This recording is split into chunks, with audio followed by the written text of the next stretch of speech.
Why bother tracking sales calls and offers? Well, I'm going to show you the undeniable reasons that you cannot afford to ignore. So, why you should be tracking everything to do with your sales calls. I'm going to go through with you today because this comes up a lot. I coach a lot of founders to get them out of a founder led sales process. And one of the very first things that I have them do is start tracking their data. And man, do I get pushback about this. So, if you are a founder who is watching this call, I want you to watch this and take note. I'm going to give you exactly what are the KPIs that you should be tracking as a part of your sales process. And we're going to go through why that's so important if you want to get to the places that you're going, to understand the input that's required to get there. Even if you're just by yourself, even if you have no sales team at all, even if you're only getting a few appointments per week, you're going to want to watch this, because by the end of this, I'm going to give you the map to get to the exact goals that you're trying to get to. Now, I want you to imagine that we are planning a road trip. We're going to a dream destination.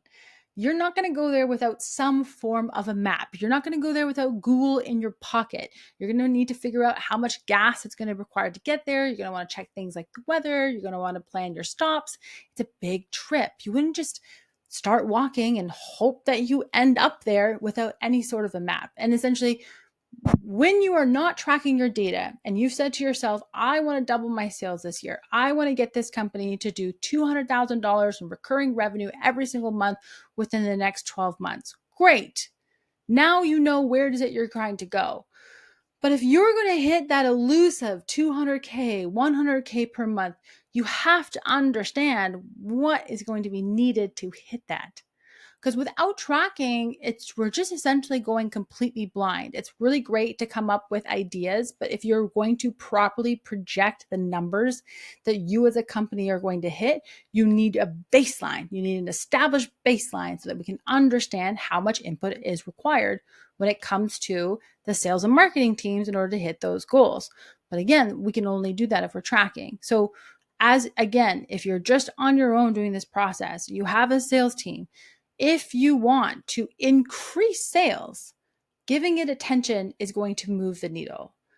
Peter Drucker is very famous for this. What gets measured gets improved. KPIs, once you start seeing, well, this is how much cash I collected, and these are how many offers I made, and this is how many strategy calls, things start to improve. You start to get an idea of what a baseline is, because then communications between sales and marketing, or whether it's yourself and if your own prospect that you're doing, when you can see the data, it's very clear over what's working and what's not. And then we start to have an idea on, here is the next dial that I need to turn in order to make this process better, in order to get me closer to the goal, if that is $100,000 a month. So there is one KPI to rule them all, what in my opinion is the sexiest KPI to come up with for a company. And that is a sales per intro book. Now, because I know our data so good, we can generally predict what we're going to be doing in sales, because now it's just a number of input. Let me explain a little bit more in this graphic here.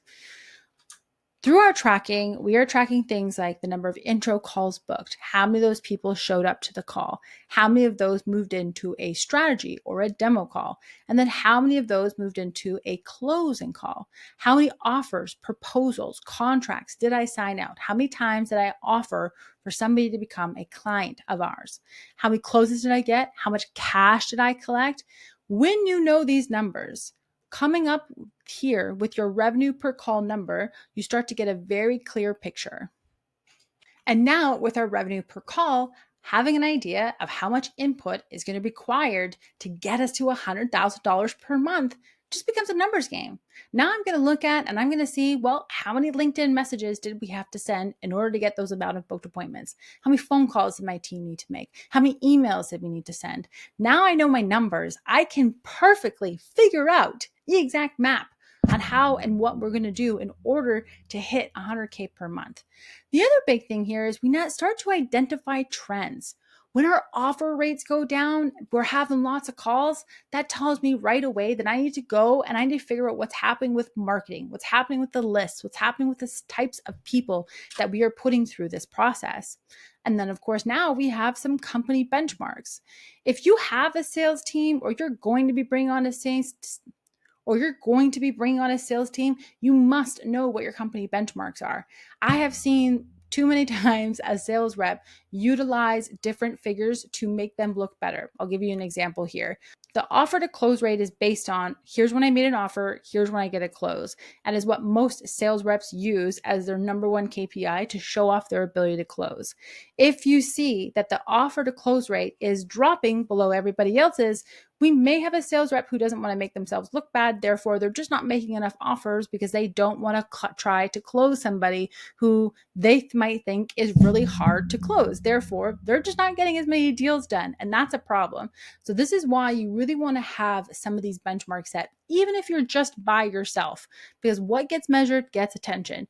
You need to have these benchmarks for the company so that as you grow, you can look back on what success looked like. And again, understanding what do we have to do to make this process better. Once you have an idea, we just reverse engineer and we plan, because as you want to increase the number of appointments that you're doing, you're going to have to plan for that, because not everything works in direct correlation. Let's say you're using something like Facebook ads to produce appointments. Just because we go and spend more money does not mean that we're going to automatically increase the number of appointments, nor does that always work with things like cold email or LinkedIn. Especially when we're talking about an outbound campaign, those campaigns typically need to be warmed up. So you want to be able to foresee the future on really what's going to be required, who's going to be on your team, who's going to be needed on your team, what tech stacks are going to be required. So that hitting that goal that you have, again, is just a numbers game. I want to leave you with this.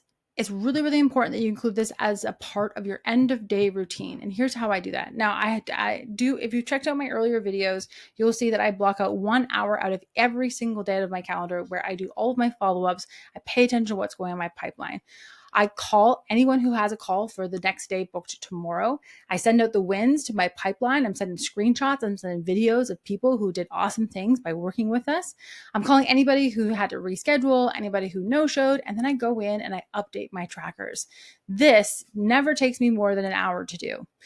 The updating of the trackers should really take you no more than 5 minutes. It's a manual thing. If you just take open a Google Sheet, you apply this data, just start tracking how many appointments you're taking, how often those people are showing up, and when you go to make an offer. Just some basic stuff to at least start to and getting this set as a benchmark for your company. Now, if you stayed to this part of the video, I want to give you a special gift. I want to give you one of these trackers. I'm going to give you the template that I actually give to my partners when they're starting out on this process. So if you would like one of those, I want you to comment down below the word tracker. I'm going to make sure that my team sends that out to you. Please.